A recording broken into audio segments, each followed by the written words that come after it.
Educational RVS समझ के पढ़ने का।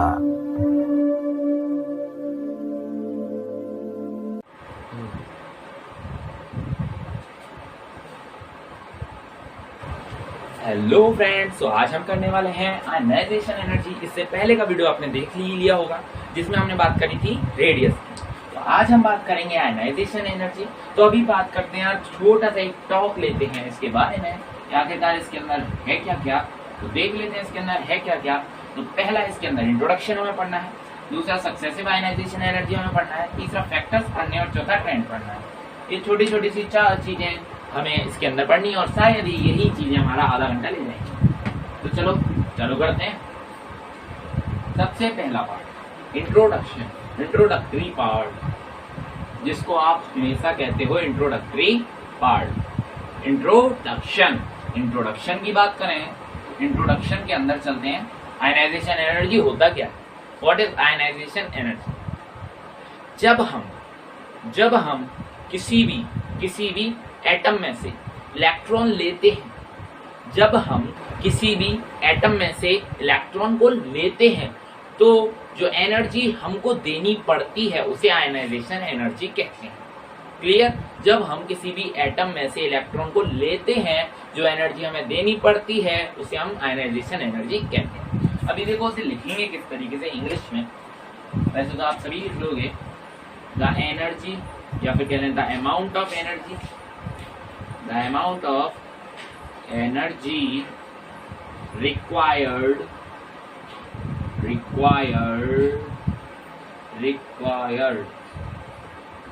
the amount of energy required for receiving, या फिर कह लें लूजिंग, क्योंकि एटम तो लूज करेगा ना, एटम लूज करेगा, losing an electron is called ionization energy। ionization energy। तो ये तो गई हमारी आयनाइजेशन की एनर्जी की डेफिनेशन। अब बात करते हैं आयनाइजेशन एनर्जी को थोड़ा सा और जनरल वे में। हम किसी भी चीज से कोई चीज लेते हैं, है ना। इधर तो हम एटम से ले रहे हैं, हम एटम की बात नहीं कर रहे, बट हम जब भी किसी भी चीज से कोई चीज लेते हैं, आप अपने दोस्त से कुछ भी लेते हो तो वो कुछ ना कुछ आपसे बदले में जरूर मांगता। आपको पता है इस दुनिया में कुछ भी फ्री नहीं मिलता। ऐसे ही एटम से जब भी हम कुछ भी लेते हैं तो वो हमें हमें उसे कुछ एनर्जी देनी पड़ती है। तो अभी बात करते हैं, आपको आयनाइजेशन एनर्जी का मतलब समझ में आ गया। बस इतना ही बहुत है हमारे लिए कि आयनाइजेशन क्या होता है, एनर्जी क्या होता है हमारे पास। आयनाइजेशन एनर्जी वो अमाउंट होता है एनर्जी का जब हम किसी भी इलेक्ट्रॉन को लेते हैं, या फिर कह लें वो एटम जिस इलेक्ट्रॉन को लूज करता है ना, तो वो जो एनर्जी लगती है उसे हम आयनाइजेशन एनर्जी कहते हैं। इतना तो हमारा क्लियर हुआ, ठीक है। आयनाइजेशन एनर्जी हमारा क्लियर। अब बात करते हैं सक्सेसिव आयनाइजेशन एनर्जी। दूसरा हमारा पॉइंट है successive ionization energy. Ionization energy को IE से रिप्रेजेंट करते हैं, ओके। आयनाइजेशन एनर्जी को IE से रिप्रेजेंट अच्छे से कर लेते हैं, IE से रिप्रेजेंट कर लेते हैं।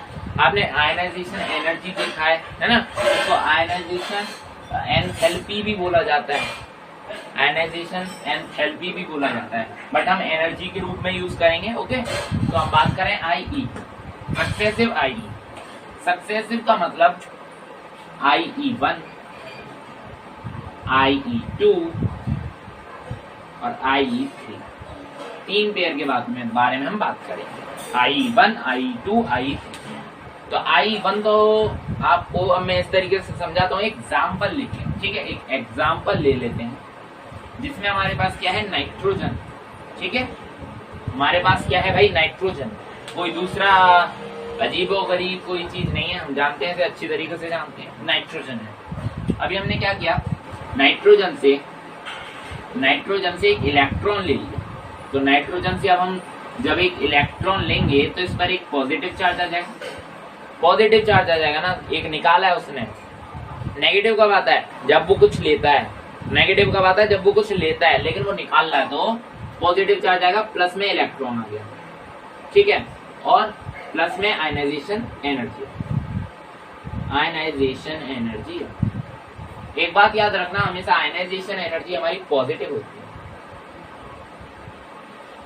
जब आप आयनाइजेशन एनर्जी के आगे वाली चीज पढ़ोगे, है ना, तो आपको इस चीज का भी मतलब समझ में आएगा कि पॉजिटिव नेगेटिव क्यों रखा गया है ना। इलेक्ट्रॉन गेन एंथैल्पी जब आप पढ़ोगे तब आपकी ये बात क्लियर होगी। तो अभी हम बात कर लेते हैं, आयनाइजेशन एनर्जी जो है हमारी वो हमेशा पॉजिटिव होती है, ठीक है, इतना क्लियर है। आयनाइजेशन एनर्जी हमारी हमेशा पॉजिटिव होती है। हमारे पास क्या है, नाइट्रोजन है, नाइट्रोजन का पॉजिटिव आयन बचा और इसने क्या निकाल दिया, एक इलेक्ट्रॉन निकाल दिया, आयनाइजेशन एनर्जी निकली। तो इधर जो आयनाइजेशन एनर्जी निकली वो 1 आयनाइजेशन एनर्जी निकली। अभी हम बात करेंगे आयनाइजेशन 1 हो गई हमारी, आयनाइजेशन सेकंड। आयनाइजेशन सेकंड कब लगेगा, जब हम N+ में से फिर से एक इलेक्ट्रॉन निकाल लेंगे। मतलब हमने पहले उससे एक इलेक्ट्रॉन ले लिया, अब दोबारा से एक और इलेक्ट्रॉन ले रहे हैं, तो दोबारा से आयनाइजेशन एनर्जी लगेगी। एनर्जी तो हमें देनी पड़ेगी ना उसे कुछ, तो कुछ एनर्जी देनी पड़ेगी। और अब बात करते हैं, ये हमारा प्लस प्लस हो गया, फिर दोबारा से प्लस प्लस में से एक और निकाल लिया, मतलब उसे कंगाल करके रख दिया, थोड़ा ही नहीं कुछ उसके पास, सब कुछ निकाल ले गए। फिर से आयनाइजेशन एनर्जी लगेगी और वो आयनाइजेशन एनर्जी थर्ड होगी। इतना क्लियर है, इतने में कोई दिक्कत नहीं है। अब हम बात करेंगे आगे। तो देखो,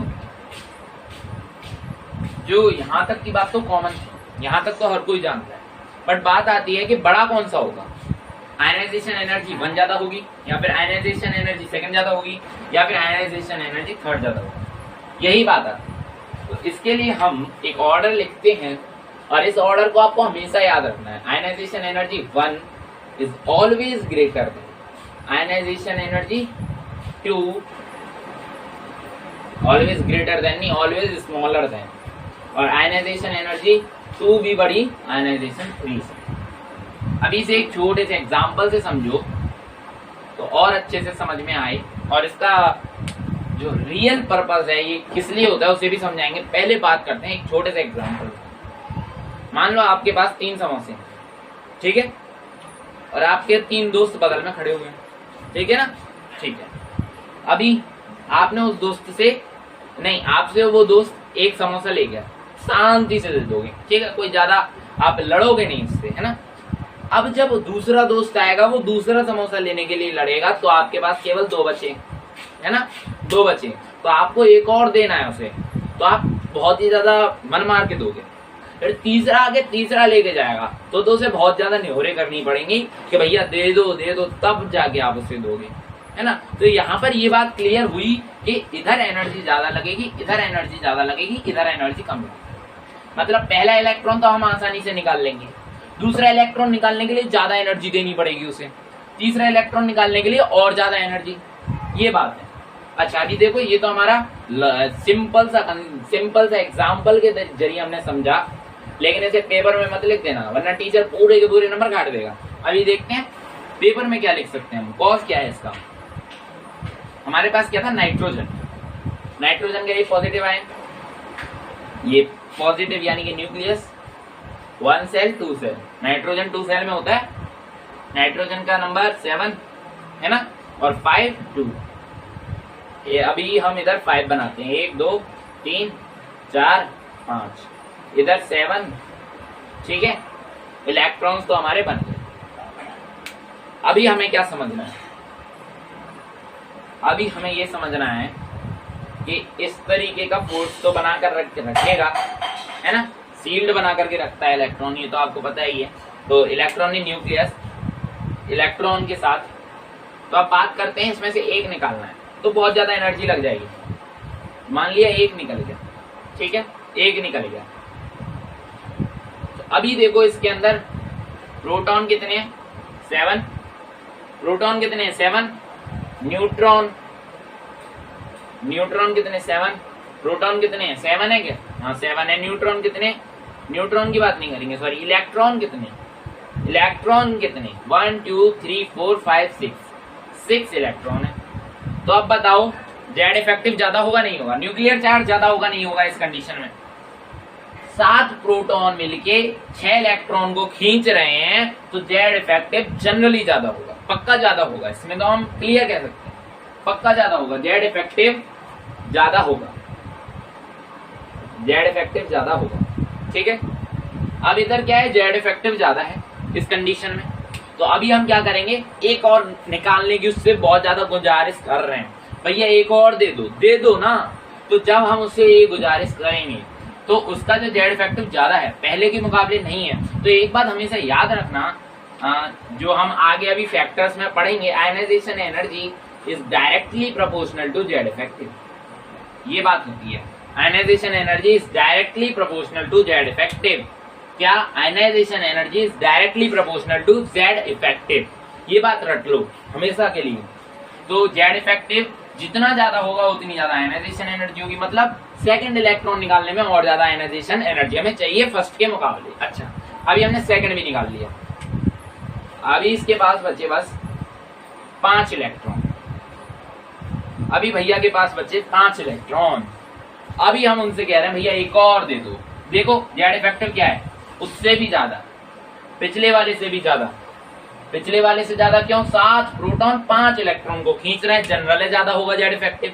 तो जेड इफेक्टिव ज्यादा है, इसलिए ionization energy is directly proportional to Z effective. That's why the ionization energy is more greater than ionization energy second. ठीक है, ये तो रहा हमारा क्लियर रीजन, ये रहा हमारा क्लियर रीजन। तो इसे हमेशा के लिए याद रख लो। ठीक है, अभी इसमें हम कंफ्यूज और होंगे। ठीक है, तो इसे हमेशा के लिए याद रख लो, ये हमेशा ऑलवेज होता है, कोई सी भी कंडीशन हो, चाहे कोई सा भी एक्सेप्शन आ जाए, बट ये चीज कभी नहीं बदलती, ये चीज कभी नहीं बदलती। तो इसे एक तरीके से रामबाण समझ लो और इसे रट लो। आगे देखो, ये तो हुआ हमारा सक्सेसिव आयनाइजेशन एनर्जी। अब हम बात करेंगे फैक्टर्स की। ठीक है, फैक्टर्स इफेक्टिव आयनाइजेशन एनर्जी। पहला फैक्टर साइज। तो हमेशा याद रखना साइज के इनवर्सली प्रोपोर्शनल होता है आयनाइजेशन एनर्जी। शायद आपको विजिबल नहीं हो रहा होगा, मैं थोड़ा सा इंक का यूज कर लेता हूं, थोड़ी देर ब्रेक चाहिए, इंक डाल लेते हैं मार्कर में।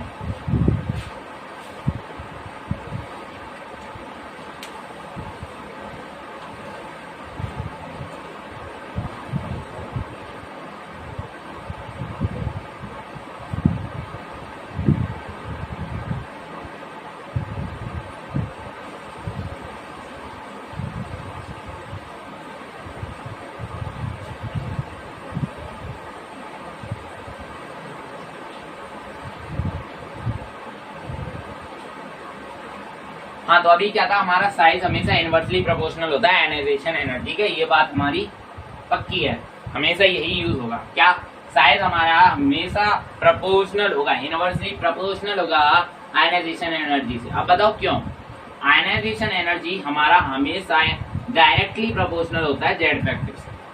इतना मैंने आपको अभी थोड़ी देर पहले बताया था। अच्छा, तो एक बात बताओ, जब जेड इफेक्टिव ज्यादा होता है तो एटॉमिक रेडियस घटता है ना, एटॉमिक रेडियस घटता है, पिछली वीडियो में बात की थी हमने। जेड इफेक्टिव ज्यादा होगा, एटॉमिक रेडियस घटेगा। यहाँ एटॉमिक रेडियस जब घटेगा तो आयनाइजेशन एनर्जी ज्यादा होगा। अगर साइज हमारा बड़ा होगा तो हमारा जेड इफेक्टिव कम होगा। साइज हमारा बड़ा होगा तो जेड इफेक्टिव हमारा कम होगा। दैट्स व्हाई हमारा आयनाइजेशन एनर्जी भी कम। ठीक है, ये रही हमारी दूसरे फैक्टर की बात। अब बात करते हैं तीसरे फैक्टर की। ये 2 फैक्टर हमेशा याद रखना, पहला वाला आपको मैंने पहले बता दिया, दूसरा वाला भी बता दिया।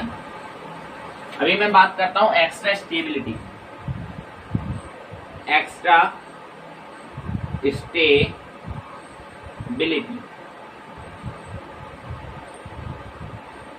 एक्स्ट्रा स्टेबिलिटी कहां पर होती है? कितनी बार नहीं देखा आपने वो वाला वीडियो, कितनी बार नहीं देखा, या फिर ये कह लूं आपने देखा नहीं तो भी आपने कितनी बार नहीं पढ़ा एक्स्ट्रा स्टेबिलिटी के बारे में। पिछले चैप्टर में पढ़ा हुआ था कई बार एक्स्ट्रा स्टेबिलिटी के बारे में। और एक्स्ट्रा स्टेबिलिटी हमारी हमेशा हाफ फील्ड पर होती है। कहां पर होती है? हाफ फील्ड और फुल फील्ड। ठीक है, हाफ फील्ड और फुल फील्ड। इतना क्लियर है हमारा, एक्स स्टेबिलिटी हमेशा हाफ फील्ड पर होगी या फिर फुल फील्ड पर होगी। ठीक है, तो अभी हम बात करें जब एक्स स्टेबिलिटी ज्यादा होगी, एक्स स्टेबिलिटी जब ज्यादा होगी, क्या ज्यादा होगी, एक्स स्टेबिलिटी जब ज्यादा होगी तो क्या होगा, एक्स स्टेबिलिटी जब ज्यादा होगी तब हमारी आयनाइजेशन एनर्जी भी ज्यादा होगी। मतलब ये कह रहे हैं कि डायरेक्टली प्रोपोर्शनल है किसके, एक्स स्टेबिलिटी के, एक्स स्टेबिलिटी। अभी आता है चौथा फैक्टर। चौथा फैक्टर क्या है, चौथा फैक्टर है पेनिट्रेशन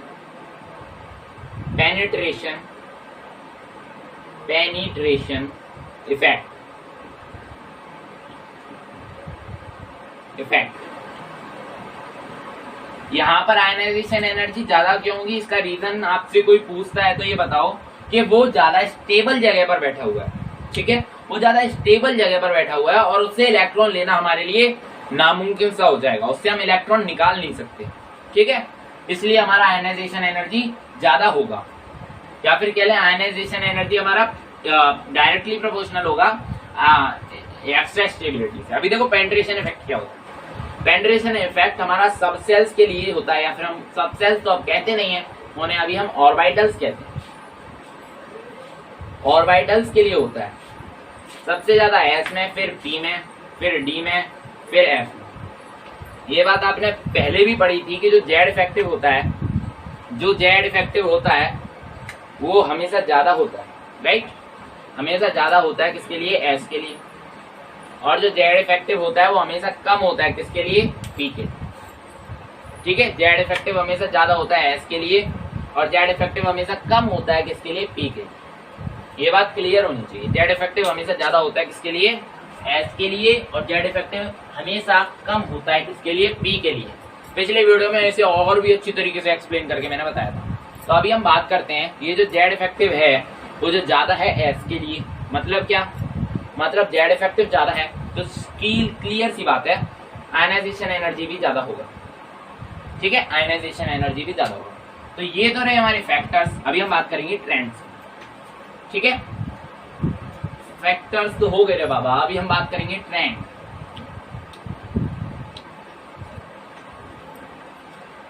या फिर मैं कहूं वेरिएशन, कुछ भी कह सकते हैं, राइट। ट्रेंड्स में मैं बात करूंगा तो सबसे पहला जो मेरा ट्रेंड आएगा वो आएगा अलोंग ग्रुप, और दूसरा ट्रेंड अलोंग पीरियड। ठीक है, यही होते हैं, दो ट्रेंड होते हैं। अच्छा, तो अभी इधर एक और एक इधर, फिर बोल गया मार्कर। ये वाला पार्ट मुझे पूरा कट करना पड़ेगा वीडियो में से, एडिटिंग बढ़ा दी मेरी।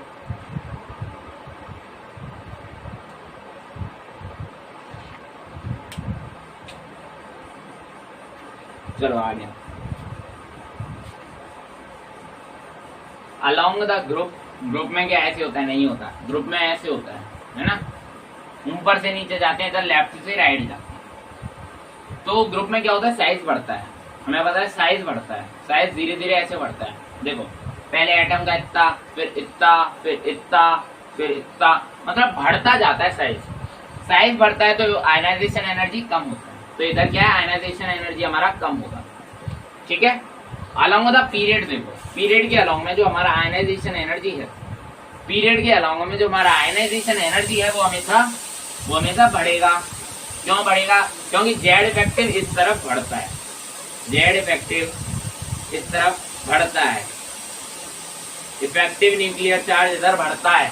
तो ये तो रहा हमारा ट्रेंड, या फिर मैं कह लूं variation along a periodic table की बात। अभी देखेंगे जो आपका और हमारा सबसे अच्छा और सबसे ये कह लो बहुत ही अच्छा जो हमारा पार्ट है, दैट इज एक्सेप्शंस।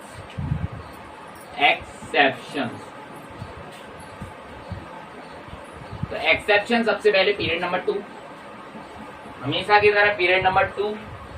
तो पीरियड नंबर 2 में आप देखो, या फिर मैं पहले ले लेता हूं, चलो पीरियड नंबर 2 ही लेते हैं।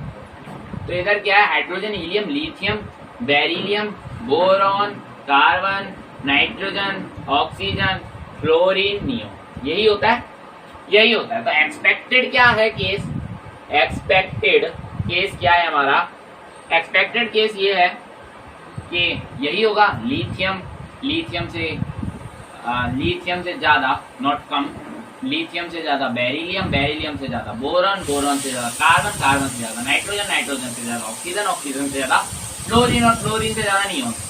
यही होगा, हम लोगों ने यही सोच के रखा हुआ है, बट ऐसा नहीं होता है। तो रियलिटी देखो, अब रियलिटी सच में क्या होता है, सच में होता ये है कि इनका आप इलेक्ट्रॉनिक कॉन्फ़िगरेशन लिखो।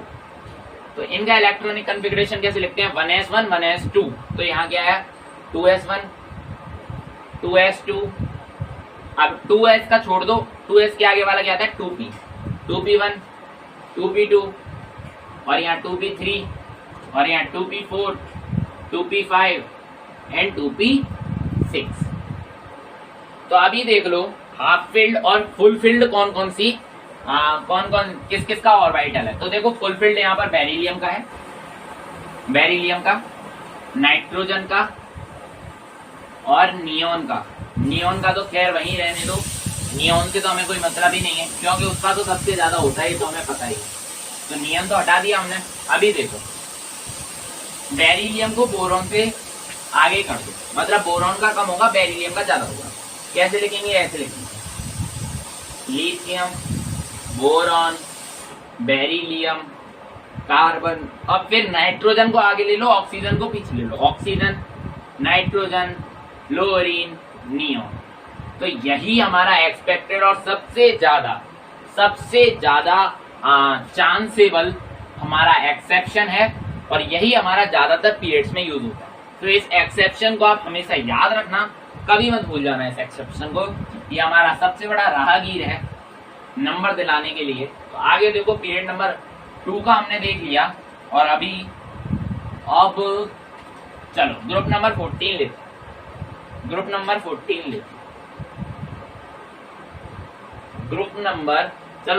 लेते हैं 14 से पहले। 13 कौन सा होता है बताओ, एल्यूमिनियम वाला, एल्युमिनियम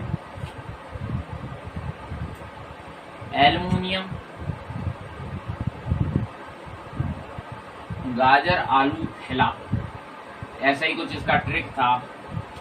मैं अभी थोड़ी देर में से राइट करता हूं। तो अभी हमारे पास क्या है, ये बोरॉन है, एल्यूमिनियम और गैलियम इंडियम थैलियम, ठीक है। Boron aluminium gallium indium thallium, तो इसके हम इस तरीके का बना लेते हैं इसको समझने के लिए। दैट इज यहाँ पर इतना, फिर इधर गए, फिर इधर गए और फिर इधर गए। ये हमारा W हो गया, इधर आयनाइजेशन एनर्जी और इधर हमारे एलिमेंट्स। इससे अच्छे से याद रहेगा। इधर क्या आएगा, सबसे ऊपर क्या आएगा, जो हमारा है बोरॉन एल्यूमिनियम गैलियम इंडियम और थैलियम। तो इससे हमारा क्या हो गया, सबसे ऊपर आ गया थैलियम, फिर आ गया थैलियम के बाद बोरॉन, फिर आया बोरॉन के बाद क्या आया भैया, बोरॉन के बाद गैलियम है नहीं, हाँ बोरॉन के बाद गैलियम, गैलियम के बाद थोड़ा सा एल्युमिनियम, और एल्युमिनियम के बाद इंडियम, सबसे लास्ट में इंडियम। तो हमारा जो हमारा एक्सपेक्टेड था वो ये था कि ये छोटा, ये इससे भी छोटा और ये इससे भी छोटा, जबकि थैलियम सबसे आगे निकल गया। अभी इसका रीजन आपसे कोई पूछे तो आप बता सकते हैं। पहला रीजन लैंथेनॉइड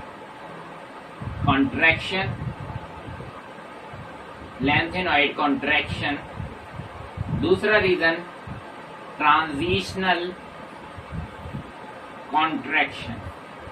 तो बस इतने ही एक्सेप्शंस आज हमें करने थे और इतना ही आज हमें करना था आयनाइजेशन एनर्जी के बारे में। तो थैंक्स फॉर वॉचिंग दिस, मिलेंगे अगले वीडियो में। Thank you very much, bye bye.